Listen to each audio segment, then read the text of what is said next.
అతి తక్కువ ఫీజుతో కోచింగ్ ఇస్తూ మీ గవర్నమెంట్ ఉద్యోగం కళని నిజం చేస్తుంది లేస్ అకాడమీ. ఇంతమంది హీరోలతో పనిచేశారు కదా, శోభన్ బాబు గారు, ఇంతమంది ఎక్కువ సాన్నిహిత్యం, ఎక్కువ ఫ్రెండ్షిప్ మీకు శోభన్ బాబు గారితో ఉందనుకుంటా కదా? శోభన్ బాబు గారు అండ్ చంద్రమోహన్ మాడ్లోనే మీరు ఇద్దరు కలిసి నటించారు కదా. ఎక్కువ సరదా పడేది చంద్రమోహన్ గారితో యాక్ట్ చేసేటప్పుడు. చాలా సరదాగా ఉండేది, ఎందుకంటే తను ఒక హీరోలా బిహేవ్ చేసేవారు కదా ఆయన. సో అందుకని ఎక్కువ పిక్చర్లు కూడా నా హీరోయిన్ ఓరియంటెడ్ ఫిల్మ్స్ అంతా ఎక్కువ చంద్రమోహన్ గారితో చేశాను. So that way I was very very సాధక బాధకాలు పంచుకునే అంత. అదే ఇంతకుముందు కూడా చాలా ఇంటర్వ్యూస్లో చెప్పాను. శోభన్ బాబు గారు అందరి కథలు వింటారు ఆయన. అసలు ఎవరికి ఏ ప్రాబ్లం ఉన్నా ఆయన దగ్గర వెళ్ళి చెప్పుకోవడం అంటే వినటమేనా, ఏమైనా సలహా చెప్పి తీర్చి? అందుకనే ఆయన చెప్తాను. ఓకే, సలహాలు ఇస్తాడు కాబట్టి చెప్పడం. ఓకే, దాన్ని తీసుకుని సక్సెస్ఫుల్గా విని ఆయన చెప్పే మాటలు వింటే సక్సెస్ఫుల్ అవుతాం, వినకపోతే కష్టాలు పడతాం. ఈ ఆస్తుల కొనుగోలు వీటి అవన్నీ కూడా చెప్తారయ్యా, అందరూ చెప్పేవారు. చెప్తే ఏంటి ఇట్లా చెప్తున్నారు, అక్కడెక్కడో పందులు బురదలో దొల్లి అలాంటి ప్లేస్ చెప్పేవాడు ఆయన. అక్కడ అన్నానగర్ దగ్గర దాటిన తర్వాత అక్కడ వెళ్ళారు. అక్కడ తీసుకుంటే నువ్వు చూడు, నీకు ఎప్పుడన్నా మనకేంటంటే రేపే డబ్బులు వచ్చేసారు. ఓకే, ఇప్పుడు 100 రూపాయలు పెట్టామంటే రేపే రావాలి. అలా ఉంటే మనకి ఏదన్నా ఆయన ఎప్పుడో పైగా వెళ్ళి అటు చూస్తూ ఉంటే ఈ గార్బేజ్ అంతా తీసుకొచ్చి వేసేసి డంప్ యార్డ్ లాగా, గార్బేజ్ డంప్ యార్డ్స్ అవి, దాని పందులు తర్వాత అది స్మోక్ కాల్చి ఏదో భయంకరంగా ఉండేది ఆ ఏరియా. అలాంటి ఏరియా చెప్పారు. దాని పక్కన అది అంటే ఎట్లా వేసలేను ఈరోజు అదే ప్లేస్. ఇప్పుడు మీకు 1 ఎకరం కొనాలంటే కూడా 30 crores అది. 1 ఎకరం 30-40 crores అది. అది ఆ పందులు దొరికింది. ఆయన అలాంటి ప్లేస్ చెప్పేవారు. ఆయన ముందే తెలుసు. Use to do lot of research, homework బాగా చేసేవారు. అసలు very good business man in sense of property wise. Real estate is good at real estate అది. కానీ మనకు అర్థమయ్యేది కాదు కదా అలా. బట్ అది కలిసి రావాలండి. అది ఎందుకండి మీ జనరేషన్, మీ టైం ఉన్న హీరోయిన్లు మొత్తం అంటే అప్పుడు సంపాదించిన ఆస్తిని మొత్తం నిలుపుకోవటంలో అంత యాక్టివ్గా లేరు ఎందుకు? ఇప్పుడున్న జనరేషన్ తో కంపేర్ చేస్తాను. అదే నేను ఆ ఉద్దేశం. అదే మీరు కానీ శ్రీదేవి గారు కానీ ఇప్పుడున్న జనరేషన్ మీరు సంపాదించిన సంపాదన అదే ఇప్పుడు ఉంటే ఒక 5,000 crores అయిపోయి ఉండేది అట్లా చెప్తాను. అంటే అప్పుడు ఇన్వెస్ట్ చేసి ఉంటే నా ఉద్దేశం. అప్పుడు నో డెఫినెట్లీ 5,000 కాదు కదా. నాకైతే definitely it would have crossed. It would have somewhere between 500 and 1,000 లోపల ఎక్కడన్నా ఉండేది. The kind of properties we had already ఉన్నది కూడా. మీరు ఊహించలేదా భవిష్యత్ పరిణామాలు ఇలా ఉంటాయి? ఐ మీన్ రియల్ ఎస్టేట్ ఇలా భూమి వస్తుంది, ఇలా మనం జాగ్రత్త పడి ఉండాలి. జాగ్రత్త పడి ఉండాలంటే ముందు సినిమా తీయకూడదు. ఓకే, ఆ జాగ్రత్తలు తీసుకోవాలి. ఇవన్నీ పోయింది అక్కడే కదా. మోస్ట్ ఆఫ్ ది మూవీస్ చాలండి. If you can't pay 1 crore, if you have 2 crores profit అయిపోతుంది కదా. ఓకే, అంటే 1 crore మనం పే చేయాలి అనుకోండి, దానికి ఇంట్రెస్ట్ వెళ్ళిపోతుంది. అది 2 crores టచ్ అయిపోతుంది. ఇల్లు ఏమో 2.5 crores. ఇంకా అమ్మేస్తే ఏమొస్తుంది? So you end up like that.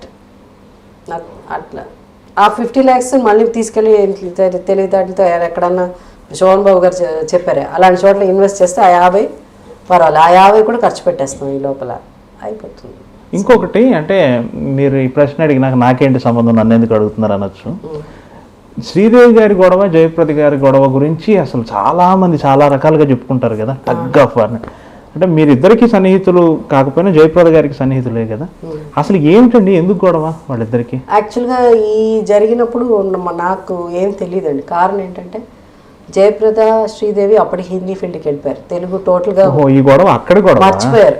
వాళ్ళకి తోఫా ఆ టైంలో జరిగింది. సో అప్పుడు ఇక్కడ జరిగింది కాదు అది, తెలుగు సినిమాల్లో జరిగింది కదా ఇది. అది ఆ నేరం హిందీ సినిమాది, తెలుగు అది కాదు. సో పెద్దగా నాకేం తెలీదు. వాళ్ళు ఏదో పెడతారు ఇవన్నీ నేను అంతవరకు వెళ్ళినండి. ఎందుకు గొడవ పడ్డారు ఏది ఇంత. నేను జయప్రదను కూడా ఎప్పుడు అడిగింది లేదు ఎందుకే ఏంటి.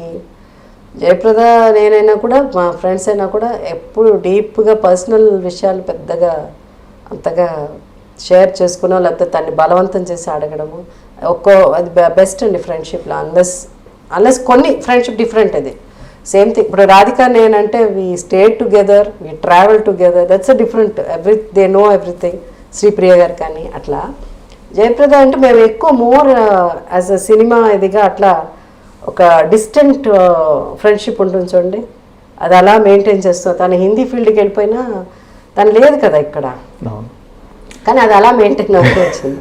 అందుకని ఎక్కువ పర్సనల్ విషయాలు, జయప్రద పర్సనల్ విషయాలు ఏమీ పెద్దగా నేను ఎప్పుడు అడగను, నాకు తెలియదు కూడా. ఇంటర్వ్యూ చేసినప్పుడు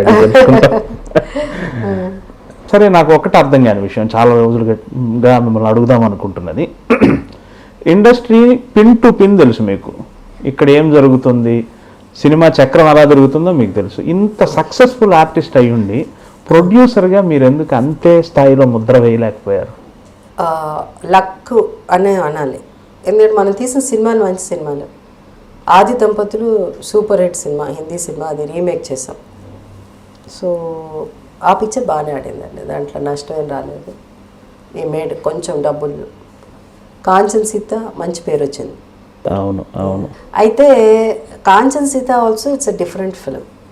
సో నాకు ఎప్పుడు కొంచెం అవుట్ ఆఫ్ కొంచెం బోల్డ్గా సినిమాలు తీయాలని కోరుకున్న ఆర్టిస్ట్లో నేను కూడా. ఎందుకంటే because I'm coming from Balachander గారి స్కూల్ నుంచి వస్తున్నాను. సో ఆయన పిక్చర్లు అన్ని బోల్డ్ పిక్చర్స్ కాబట్టి కొంచెం డిఫరెంట్గా ఉండాలని. కాంచన్ సీత కూడా ఇట్స్ అ డిఫరెంట్ ఫిలిం.